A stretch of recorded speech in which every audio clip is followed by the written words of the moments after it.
My name is Kim Cavell, and at the day another black t-shirt.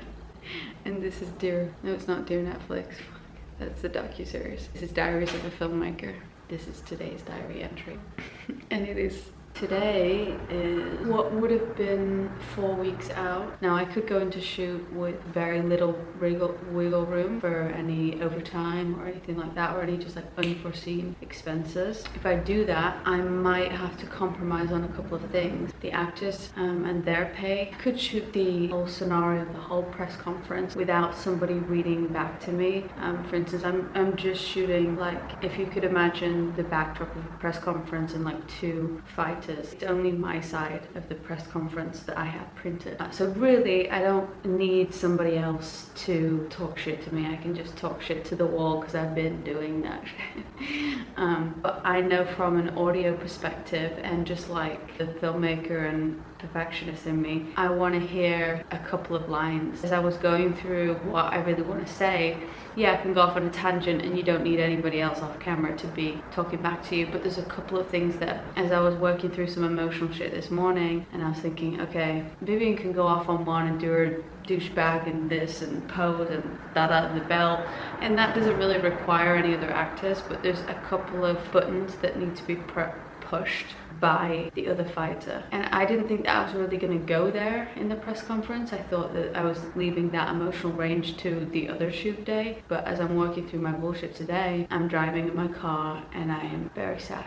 Grieving a lot of shit related to the characters in this movie and like a past version of me, etc, etc. But as I'm upset, I'm going through the press conference lines, and some other lines like come through, and that's kind of how I usually write. I don't usually write like this. I usually speak it out loud. I like to speak out the whole script out loud, and that's every character. It's not just my character. And as I'm doing that in the car, I'm feeling a lot to do with losses. And you know, I really, back a few months ago, several months ago, I wanted to see Vivian, how she would react in a press conference if she just lost. And having just been grieving for like the day, I was thinking, oh my goodness, I want the other actor to push that button from that specific angle, because it's just gonna hit somewhere. And it did. Even just the thought of somebody saying it just hit it different. And it's not a line that I couldn't put in post, but I know how that sounds. It usually just doesn't sound as good. So now I'm like, okay, I want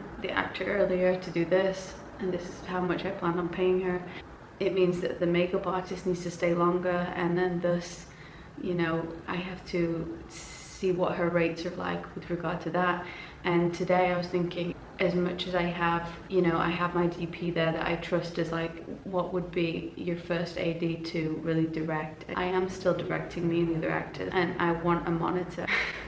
So if I can get a monitor hooked up to at least one of the cameras that we're shooting on, just so that we can see it bigger, so that I can see, you know, it come to life, and that it's how I envisioned. You know, I'm thinking I'm gonna have to push this back 2 more weeks. You know, I could run it with very little wiggle room, but that means that, you know, if something crops up in my personal life, then the wiggle room isn't there.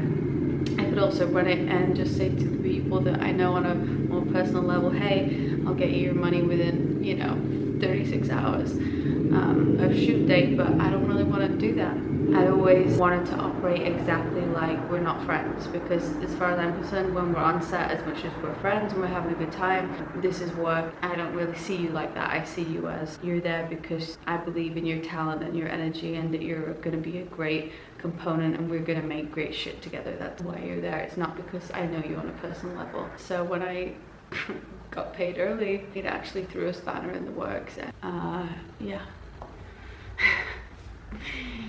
I don't mind pushing it 2 weeks. I hate having to tell other people that we're pushing it 2 weeks. I'm exhausted already. It's the end of a long day. I'll probably push it back, but this is what it's like. And these are the decisions that you're just making alone.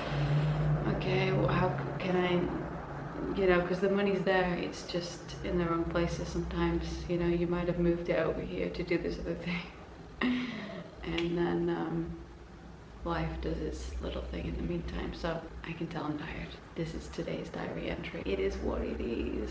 I'll probably push the shoot 2 more weeks. I wish I could push it 1 week, which I would, but then I'm looking at my calendar and I'm probably gonna be on my period, which there's no way I'm gonna stand up on stage like in underwear and expect my midsection to look as lean and as dry as possible and just like as my best when I know that I'll be carrying more water weight. So that's something that I also have to put into the mix when I make these decisions. I'm delirious, that's it.